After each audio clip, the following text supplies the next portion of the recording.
Hey there, how's your day been? No, really, how are you today?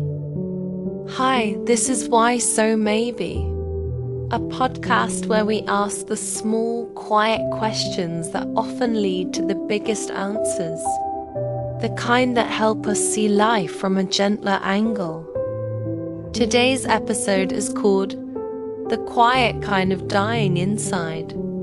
It's about those seasons of life when everything looks fine on the outside, but somehow we stop feeling alive inside. There was a poem I read once. There's a forest that's dead, but still green inside me. There's a person who's alive, but somehow already gone. When I first read it, I didn't really get it, but lately it's been echoing in me. You see, why so? Maybe started because I wanted to leave something behind, a trace that I'd been here, that I mattered, that someone might stumble upon my words one day and think, hey, me too, but not everyone feels that way. A friend of mine once said, I just want to disappear. Not even a gravestone, just gone. When the rest of us were busy journaling, taking photos, documenting every little thing, she avoided cameras.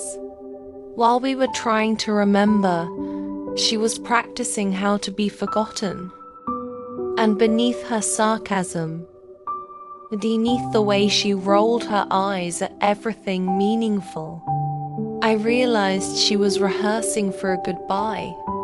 A quiet one, with no audience. She wasn't cold. She was tired. She was living, but not really alive. And maybe, if we're honest, we've all been there. That weird space where you're not sad enough to be depressed, but not happy enough to feel alive. You wake up, scroll for hours, eat something, answer a few messages, and call it a day. You're not in pain, but you're not okay either. You're languishing. Adam Grant, a psychologist at the University of Pennsylvania, describes languishing as the neglected middle child of mental health. It's not depression. It's not flourishing. It's the foggy, grey space in between, where life loses colour but not shape. You still go to work. You still show up. You just don't feel anything anymore. And that's the danger of it. It's quiet.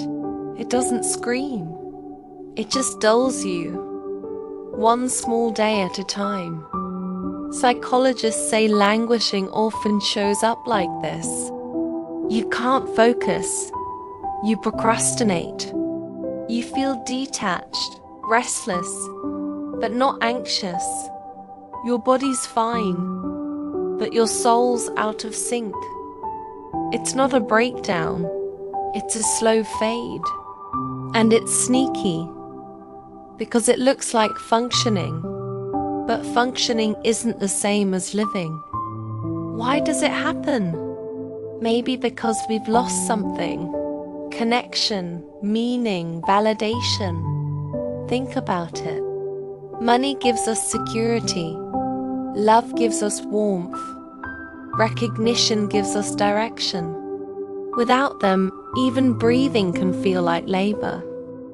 We're wired to matter to others, to be seen, to be known.